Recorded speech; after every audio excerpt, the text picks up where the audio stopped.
नमस्कार, आप सभी का हार्दिक अभिनंदन है मेरे आज के वीडियो में। हमारा आज का जो वीडियो है वो है SOP 3 लैबोरेटरी मैनेजमेंट के बारे में, कि लैब में हमको किस प्रकार से काम करना है जिससे हमारा काम करने का जो तरीका है वो कौशल भी बढ़े और उसमें जो लगने वाला समय है वो कम भी लगे।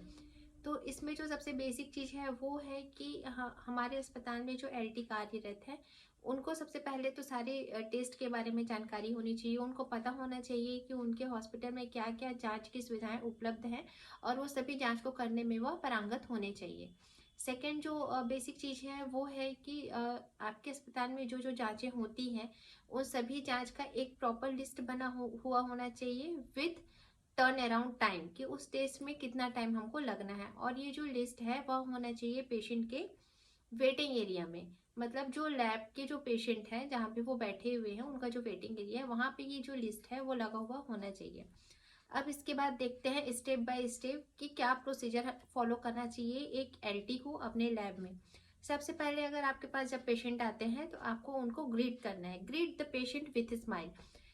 स्माइल के साथ उनको ग्रीट करना है, उनको बैठने के लिए कहना है, उनको सहज महसूस कराना है। इसके साथ इसके बाद आपको ये करना है कि पेशेंट को जानकारी देना है कि डॉक्टर ने आपको ये टेस्ट करने के लिए कहा है और ये टेस्ट के लिए मुझे आपका ब्लड सैंपल चाहिए या फिर यूरिन सैंपल चाहिए। वह सैंपल लेने के बाद जो कंटेनर है, सैंपल लेने वाला जो कंटेनर है उसमें प्रॉपर पेशेंट का नाम, ID और जो टेस्ट का डिटेल है उसको LT के द्वारा मेंशन करना है। इसके बाद ये सेम जो सारी डिटेल्स हैं वो उनको अपने लैब के रजिस्टर में भी एंटर करना है कि पेशेंट का नाम क्या है, उसको OPD नंबर क्या है और उसको किस टेस्ट के बारे में प्रिस्क्राइब किया गया है और उसका रिजल्ट क्या आता है।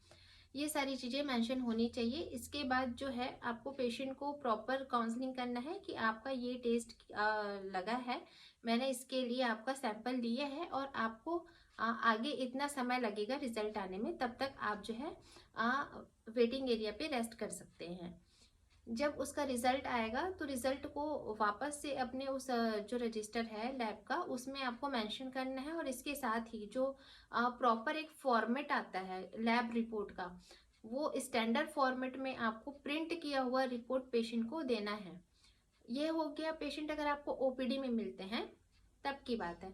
अगर आपको आपके पेशेंट IPD पेशेंट है, अगर वो आपके हॉस्पिटल में भर्ती हैं तो उस केस में हमको क्या करना है, पेशेंट का सैंपल लेना है, कंटेनर में पेशेंट का पूरा डिटेल ऐड करना है, साथ ही आपका जो लैब रजिस्टर है उसमें सारे डिटेल को मेंशन करना है। इसके बाद में आपको उसका जो टेस्ट है वो करना है। करने के बाद जो रिजल्ट आएगा उसको अपने लैब रजिस्टर में अगेन एंट्री करना है और जो रिजल्ट है उसको डॉक्यूमेंट करके जो ड्यूटी सिस्टर है उनको हैंड ओवर करना है।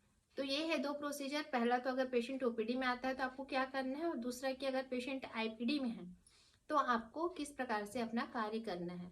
तो इस स्टैंडर्ड ऑपरेटिंग प्रोसीजर को आप करते हुए अपने कार्य को कुशलतापूर्वक कर सकते हैं और साथ ही आपके कार्य में जो लगने वाला समय है वह भी कम कर सकते हैं।